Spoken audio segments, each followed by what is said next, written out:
Chers internautes, bonjour. Nous sommes heureux de nous retrouver pour une nouvelle étude, la deuxième du trimestre. Et le titre est « La cupidité, un puits sans fond ».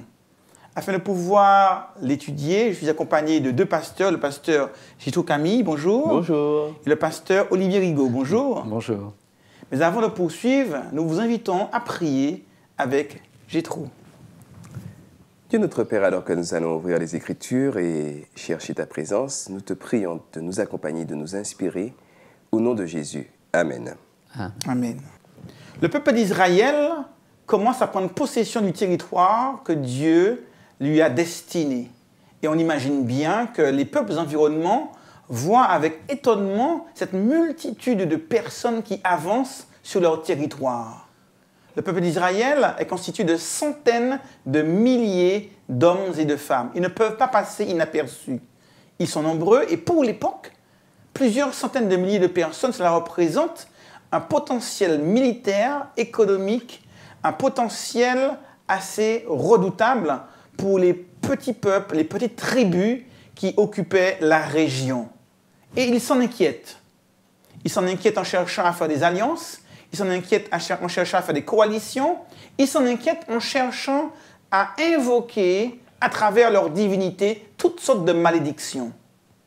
C'est cette option qu'a choisie le roi Balak, qui va tenter de faire intervenir les divinités pour maudire le peuple d'Israël. Pour ce faire, il fera appel à un homme, Balaam, lui demandant d'invoquer son Dieu afin que celui-ci puisse maudire Israël, afin de se prémunir d'une éventuelle attaque, d'une éventuelle action de la part d'Israël à l'encontre de son royaume. Il va donc faire appel à Balaam, qui, assez surprenant, est un vrai prophète. Souvent, on s'imagine que seul Israël adorait le véritable Dieu. Et là, on voit déjà qu'un homme qui ne fait pas partie d'Israël eh bien, est aussi serviteur du véritable Dieu, puisqu'il parle à ce Dieu, il l'entend, et que Dieu lui répond. Balaam va donc devoir faire un choix entre la volonté divine et un choix entre son confort matériel. Et curieusement, ce véritable prophète qui est Balaam va accepter d'être soudoyé et d'aller pour maudire le peuple, alors que Dieu lui a dit de ne pas y aller. C'est quand même intéressant parce qu'on imagine l'homme de Dieu, le prophète, comme quelqu'un qui ne se trompe pas, comme quelqu'un qui est en permanence sous l'influence de l'Esprit Saint, comme une marionnette. Mais un prophète reste un être humain libre qui peut faire des choix qui vont à l'encontre de ceux que Dieu lui propose, comme Jonas également. Alors, le point clé sur lequel je voudrais insister, en fait, il y en a un seul. C'est que la cupidité de Balaam a affecté et limité son intelligence. Parce que quand on réfléchit un petit peu objectivement avec le recul, pas de pression militaire, pas de pression émotionnelle, on se dit c'est complètement idiot de vouloir défier le Dieu de l'éternité, simplement avec ses propres mots, comme s'il avait le pouvoir lui-même de maudire ou de bénir. Il le sait, c'est un prophète de l'Éternel et Dieu lui parle. Il sait qu'il n'a pas de pouvoir en lui-même, il sait que Dieu est plus puissant que l'argent et que les manipulations des hommes. Et pourtant, il laisse son avidité, sa cupidité, obscurcir son intelligence. Et c'est là le point clé sur lequel je voudrais insister, c'est que bien souvent, nos émotions, la pression émotionnelle ou bien la pression de notre tempérament, de nos défauts en particulier, obscurcit notre intelligence et nous amène à faire des choix qui sont des choix stupides. Il faut donc apprendre à maîtriser ces émotions, non pas en les muselant, non pas en les jugulant, non pas en les étouffant, mais au contraire en étant au clair vis-à-vis d'elles. Par exemple, Balaam aurait pu parler à son avidité, se disant « Écoute, mon avidité, je sais que tu es là, je sais que tu en veux toujours plus, et que tu es tenté, seulement ça n'est pas toi qui vas décider de ce que je dirai. Parce que je suis un prophète de l'Éternel, ça n'est pas un prophète de ma propre avidité. C'est l'Éternel qui doit parler par ma bouche et non pas mon avidité.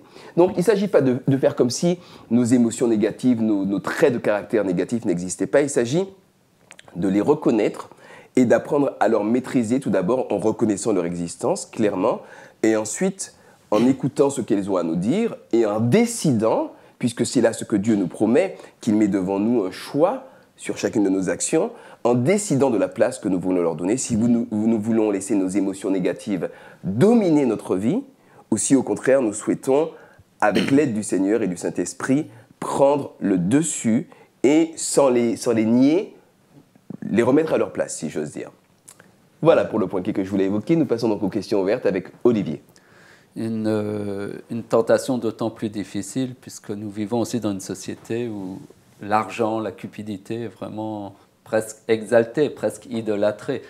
Honneur, gloire et richesse, ça fait penser à des slogans, des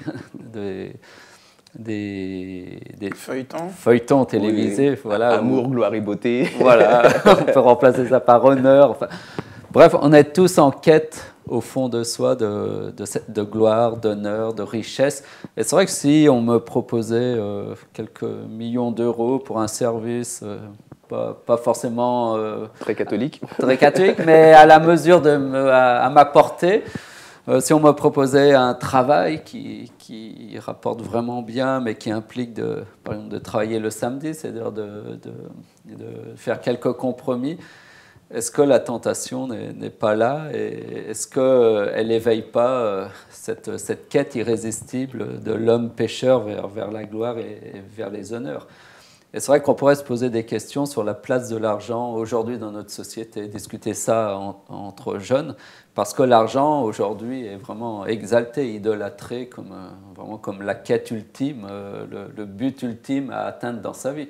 On étudie tous aujourd'hui dans quel but d'avoir un métier qui rapporte bien. Hein, ce n'est pas forcément, pour pouvoir apporter quelque chose, de contribuer positivement à la construction de la société, de servir mon prochain. Non, c'est un métier qui rapporte. Pourquoi? Parce que je veux une grande maison, une belle voiture, puis avec une belle femme, voilà, si possible. C'est-à-dire, voilà dans quoi l'ambiance dans laquelle nous baignons et qui est difficile par rapport au projet que Dieu a pour nous. Alors, il serait intéressant de réfléchir à quel projet Dieu a pour nous. Si ce n'est pas l'argent, la richesse et les honneurs, qu'est-ce qu'il nous propose, ce Dieu-là, ce Dieu d'Israël? Et je pense qu'il a d'autres projets aussi, tout aussi honorables et tout aussi riches, mais qui passent par une autre démarche que celle de la cupidité. Merci, nous vous remercions donc de votre écoute et nous vous souhaitons une bonne étude à tous. Au revoir. Au revoir.